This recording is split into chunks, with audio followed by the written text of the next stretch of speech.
Gear up, scooter fam. Today I took a ride on the Nami Klima.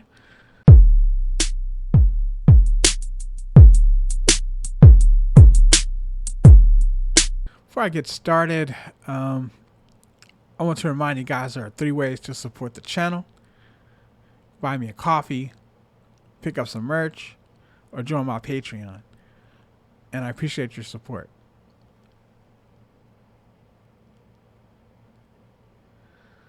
Taking a photo for the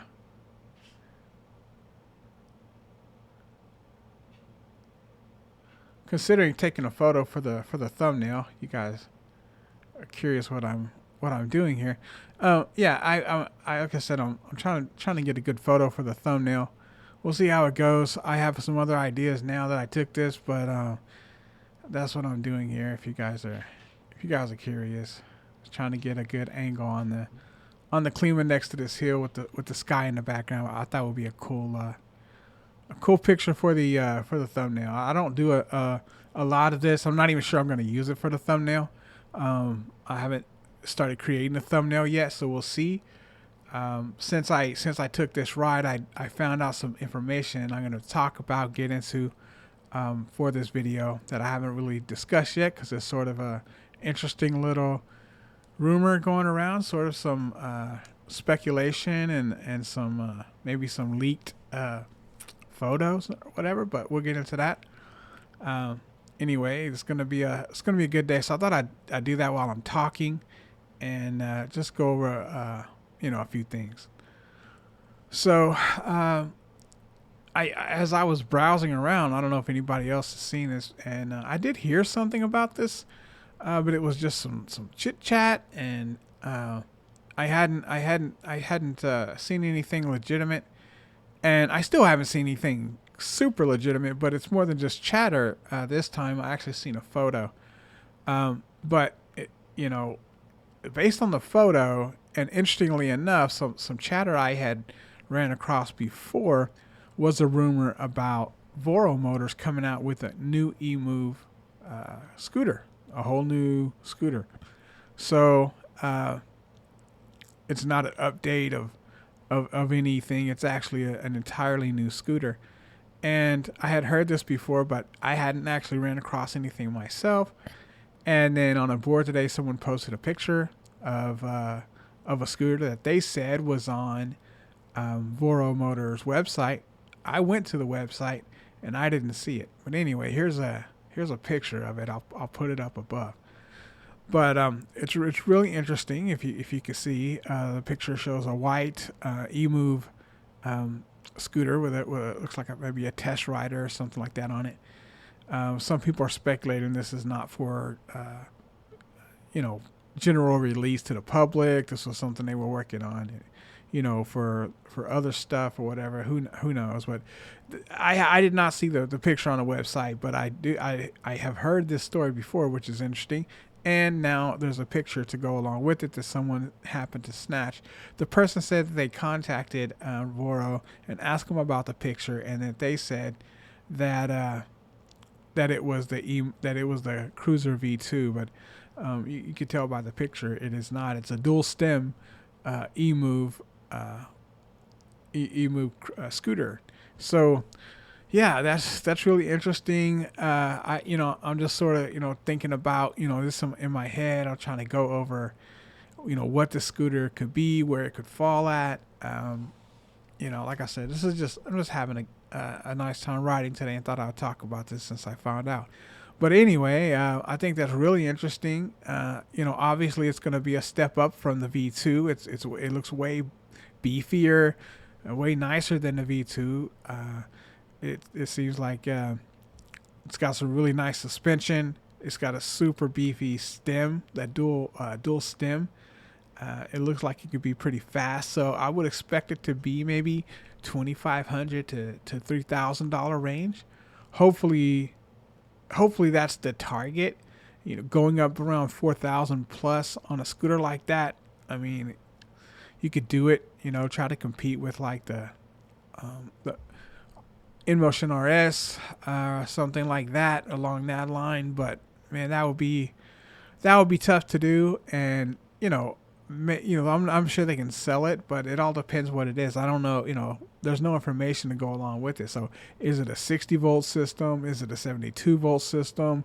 Are those 1,000-watt motors? Are they 1,500-watt motors? What are they?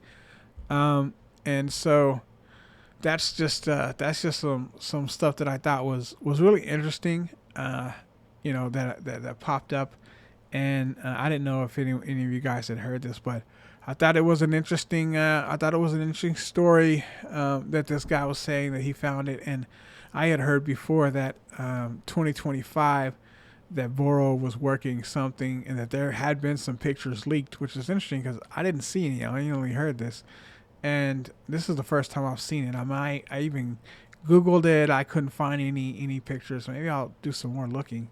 But I just literally ran across this right before I jumped on here, so that's why I decided to bring it up during this chat. Anyway, yeah. So the Klima is running really nicely. I did, just to be honest, I did go back to the original brakes that came on it. I didn't really dislike the four piston brakes. I didn't really dislike them, but I just did not see a possible I just didn't see a benefit, to be honest. It was like kind of equal to me. So I didn't see a real benefit to keeping the four piston. I mean, I already had them on, so there's no need to really take them off. But the truth is that I would expect when I put the four piston brakes on, and then I went to a larger rotor, I would expect the brakes to feel just easier to just easier. So I just went back to the ones that I'm used to, that I like already, and not that, like I said, there was anything wrong with it, except that the one thing I did worry about with that larger rotor is these are just 10-inch tires, and that larger rotor takes up a pretty big part of that space right there. And somebody pointed out that a rock can hit that a lot easier and bend it, or you could hit a big bump or something like that and damage the rotor. And I started considering that, and I realized that these 160 millimeter rotors are really made for 11-inch tires. But the only reason I went to the 160 is because I really didn't like the way the brakes felt, the four piston brakes felt on the 140 millimeter rotor. And I do like the way that they feel on the 160 millimeter rotor, but I didn't like it. I still didn't like it better. I still didn't like it better than the 140 millimeter rotor with the old brakes, with the two piston brakes. So I went back to the two piston brakes, and I'm happy. They always worked well. Once I got the first brake problem fixed, I got them dialed in where I like them. I don't have a problem stopping whenever. They don't stop too quickly. They're just perfect. I got them, right where I want them. So I don't know. I thought, it would be a cool upgrade. The upgrade was fairly inexpensive. I got a 50% discount on the brakes from Fluid Free Ride. So on the four piston calipers. So I only paid like $100 or so for both sets, and not too big of a deal. I thought it was worthwhile to try it, and then I spent another $40 on rotors. Once I wanted to give that a shot. Still didn't get any super expensive rotors, but I got about $40 spent on two rotors, so 20 a piece, and not terrible. The ones I were looking at were a little bit more expensive than that. The ones on Fluid that they are out of, the 160 millimeter rotors are like $60, $55, $60, something like that. And then the ones that I was looking at are about $40 a piece. Elsewhere, they're also Shimano rotors, but they have a black hub center, and I just thought that it would look cool with the Klima. But like I said, I wanted to try some first that were not so expensive, and I'm glad I did. And so because while they do work, it still wasn't the improvement that I was hoping for. It wasn't, in my mind, it wasn't really an improvement at all. They were fine. They were fine. There was nothing wrong with them. I liked the way they felt much better. But once again, I still didn't prefer them over the others. I didn't necessarily think they were worse, though. I mean, I felt like both of them were okay, but having the larger rotor just didn't gain me much. Having the four piston brakes just didn't gain me anything that I know any noticeable difference at the end of the day. So I'm just driving through the parking lot here, just having some fun. This lady probably thinks I'm crazy, but I see this black Infiniti SUV backing up, and I just decided I didn't want to chance it. I didn't know he could see me, and then he kept stopping. I'm like, can he really see me? And so I guess he could. I guess maybe he has a detection or a camera back there or whatever. So I went ahead and took a shot. Anyway, yeah, so I did go back to the old two piston brakes with the 140 millimeter rotor, and I'm happy with that. I'm not really going to try to do anything else as far as upgrades on my brakes. I just wanted to try that out, and I'm happy with it. And I still have the brakes if at some point in the future something goes wrong with these or whatever, and I want to slap them back on there, I can. But yeah, I don't like the four piston with the 140 millimeter rotor, and and jump into a 160 with the four piston didn't make much of a difference. Although it was better than the 140 in my experience. So, yeah, I personally, that's just my personal take on it or whatever. I'm closing in on over like 100, right at 180 miles on the Klima so far. So, man, I'll tell you, it doesn't seem like I've actually went that far. You can go hundreds of miles, it seems like, without even realizing it.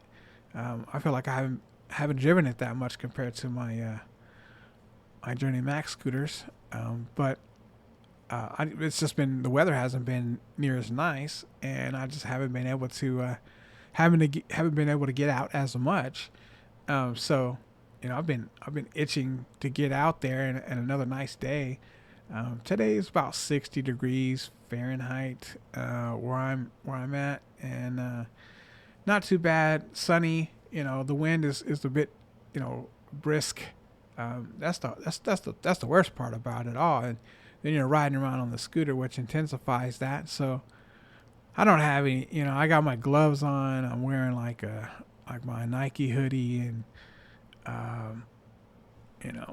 my helmet, but it's not. It's got air. It's got airflow in it, so it brings air into the helmet, which is great during the summertime and not so great during the when it's cold out. So, but yeah, like I said, I've been wanting to get out. I've been wanting to take another ride on the Klima, a decent ride.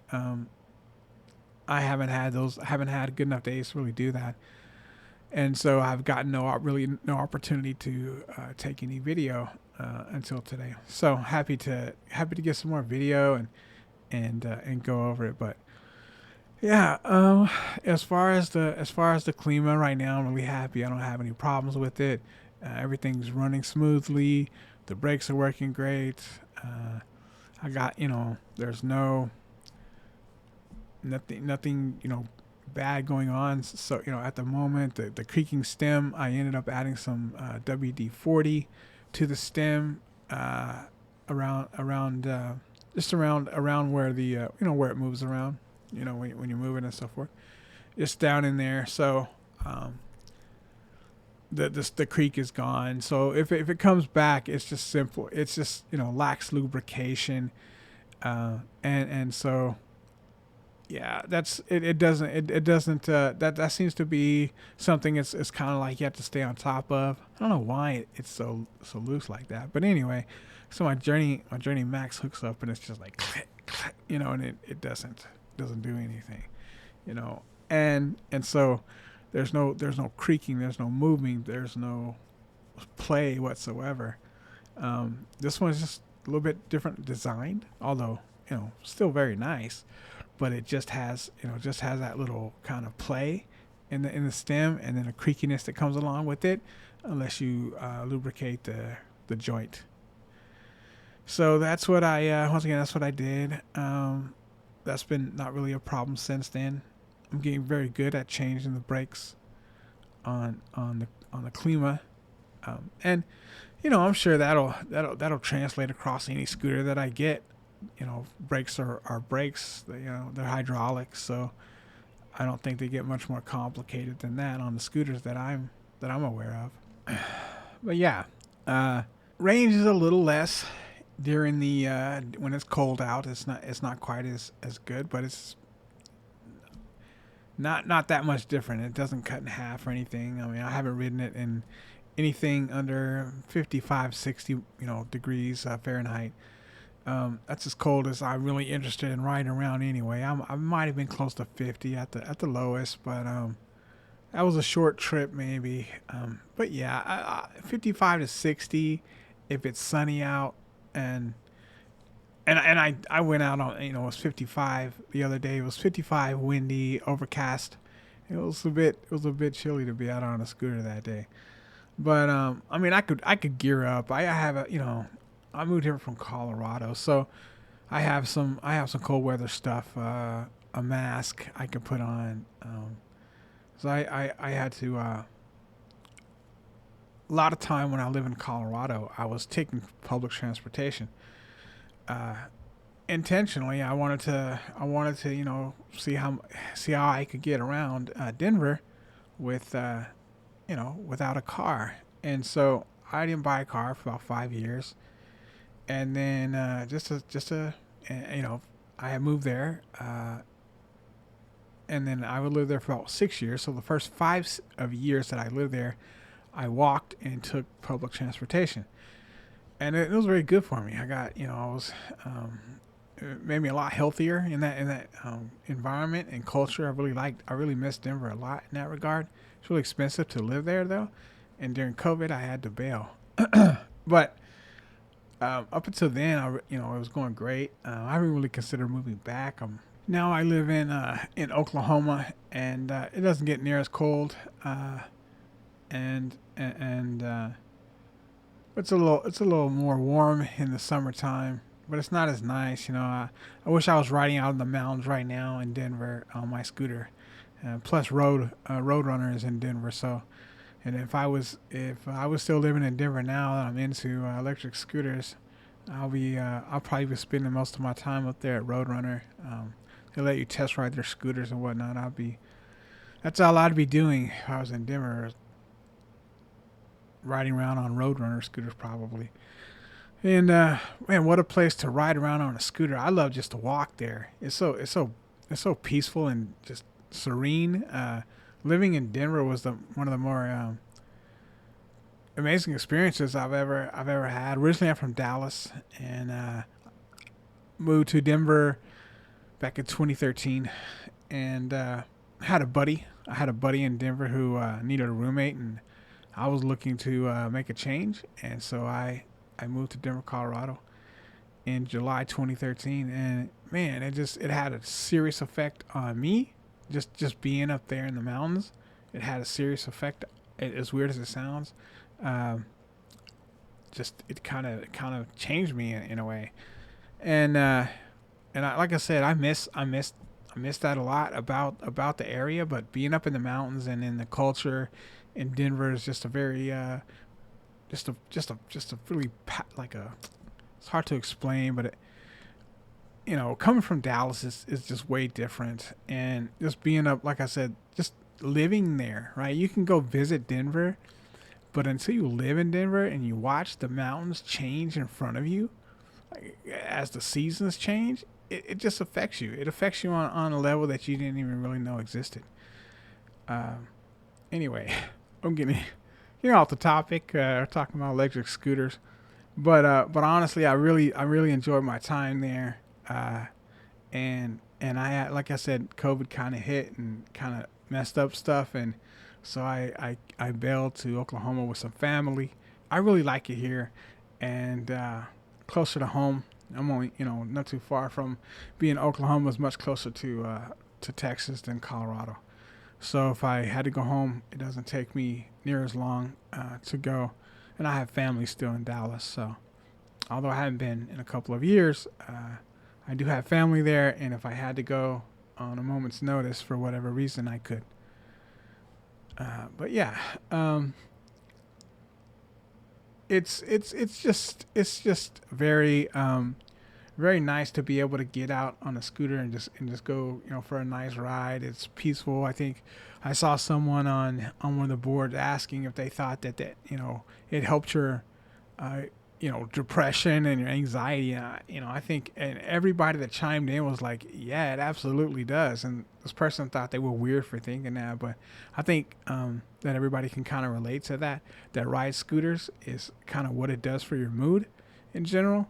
So that was that was not planned to come up in this discussion, but it just dawned on me during this while I'm talking about this. So that together in the mountains, like I don't know if I do anything else with my free time other than ride scooters in the mountains. It just seems like the best of all worlds. I've never done that, so if I get to go back to Denver one day, maybe for a visit, I can take a scooter or go up to Roadrunner and test ride some of those scooters or whatever. But yeah, I'm really happy with the Nami. And like I said, I love getting out and riding it when the weather's nice, and I don't mind doing videos and of course jumping on here and chit chatting. Uh, One interesting thing as well is I was on the Nami boards the other day, and someone had got I'm so active on those boards, and someone had gotten into an accident, and I asked what happened. They were trying to sell their scooter. I think, I don't remember if it was a blast or a Bernie. I think it was a blast. But anyway, they were trying to sell it, and because they were kind of alluding to the fact that they weren't going to be riding scooters anymore because they had this accident. And so I asked what happened, and then Michael Shaw, he replied to me and said that he thinks he got hit by a car or something like that. So I don't know. The guy didn't reply. I don't know why Michael Shaw decided to reply to me. I didn't really think I was like his, on the top of his Christmas list or anything like that. So, I kind of, I hearted his, or I wowed it or something like that. But I gave a response to his thing. I didn't answer him or anything, but I just picked an emoji or something.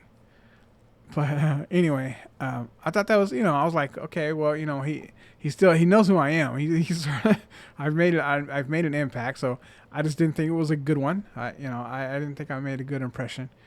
And so anyway, I'm still tentative to really like reach out to him if I need something, to be honest. But it makes me feel a little bit better that, he's not like completely like running the other way when he sees me.